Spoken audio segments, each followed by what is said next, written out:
On August 18th, 1987, the band Los Lobos appeared on CBS This Morning talking about their hit single La Bamba from the movie with the same name. Hard to believe it's been 35 years since Los Lobos became part of the mass culture, and thank God they did. What a band. One of the best. You know, making it to the top of the music industry is never easy, but if you happen to be poor and a member of an ethnic minority, it's next to impossible. Our own Bobby Colombi has a story of a group of musicians who defied those odds and now have one of the most sought-after sounds in the business. Let's watch. One of the biggest movie hits of this summer is La Bamba, the story of Richie Valens. Another success story is that of the band Los Lobos, who recorded most of the music for the movie. They came out of the poverty of East Los Angeles, and for 13 years have successfully played their brand of music, a unique blend of rock and roll mixed with traditional Mexican folk. We asked what the success of La Bamba means to them. The song La Bamba, for us, was always the obvious thing for us to do, almost to a point where we stayed away from it because of that. And only until now, when it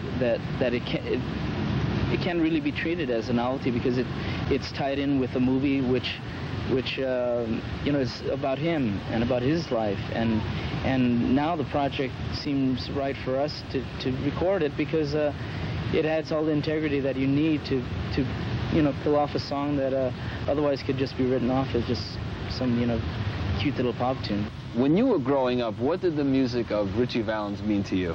Well, back then, you know, his music was around. You know, at every wedding you went to, you heard La Bamba or some of his other tunes.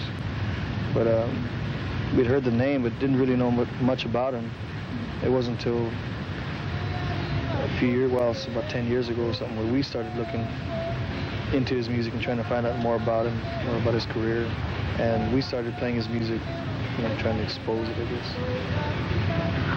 We, you know, genuinely love his music. You know, we really do like his stuff, and we try to do it with respect and try to keep the spirit of it and not make it a caricature.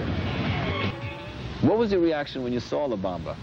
I was kind of frightened, to tell you the truth. You know, I wasn't sure exactly how the movie would come out. You know, I'd read parts of the script, and we had worked on it and done, you know, just, you know, isolated, you know, sketches here and there, and just worked real hard on his performances and that sort of thing. And I was just hoping that that the movie would be what we hoped it would be, and it certainly was. It was something that dealt with him as a human being, rather than this kind of rock and roll icon that a lot of these. It wasn't a rock and roll movie. It's a movie about him and his brother and his family, and he just happened to be extremely talented.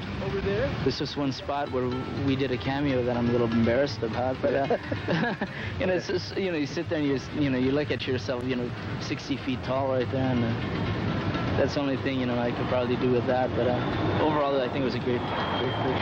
The success you're having with the La Bamba soundtrack is a double-edged sword. On one hand, it does expose your music to more people, but on the other, you could be construed as the band from that movie. You know, I just hope that this will open things up for our music, you know, with people. And I know there's been a lot of people that have come to our shows, you know, since the movie has come out, that had never seen us before, and they went away content. So hopefully, you know, it'll work out. I just hope that, well, we have to be real careful with how we deal with it. You know, the next. We still have our LP by the Light of the Moon we put on in February, still much alive on the charts, and we see it moving, getting new life because of this. So I think there's a great deal of the demographic that are listening to Los Lobos also, and who understand that La Bamba is just something that we added our own signature to, rather than suddenly become. Los Lobos is a very unusual band in that you're highly religious, very strong sense of family, and you seem to be on a crusade. You have a message. What is that? We're writing contemporary music that's, they're basically songs that are tempered by human experience, our own personal experience for one, but trying to make it universal in a way that people can, no matter, you know, where they're from, can interpret it on their own terms. And in doing so, we're we're really carrying on the whole folk tradition, and traditional music has always been one that is passed on from generation to generation.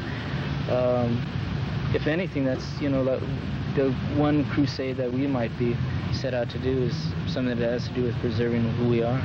It seems whenever you hear about East LA in the news, it's bad news. But your success has got to be a very positive force.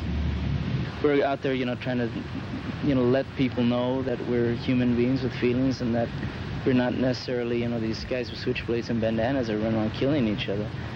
And hopefully by, more exposure and this sort of thing, as you mentioned, we can, maybe, aside from, redefining those racial stereotypes, to be some sort of maybe role models, not only for Hispanic youth, but for anybody who has, a dream that somehow seems sort of unobtainable, that we can probably bring it within reach somehow.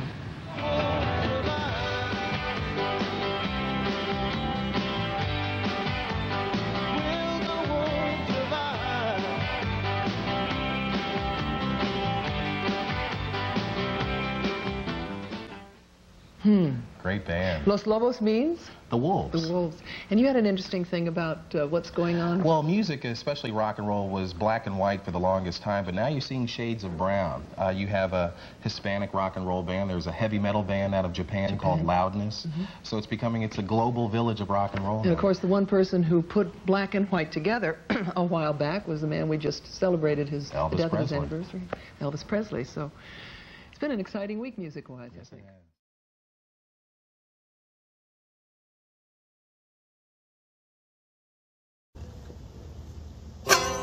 Thank you for watching Cleveland Live Music. I can't play a lick. That's why I'm a taper. Thanks for watching the channel and making it grow. If you want to subscribe, that'd be appreciated. Patreon and GoFundMe would be appreciated. Maybe I could get guitar lessons.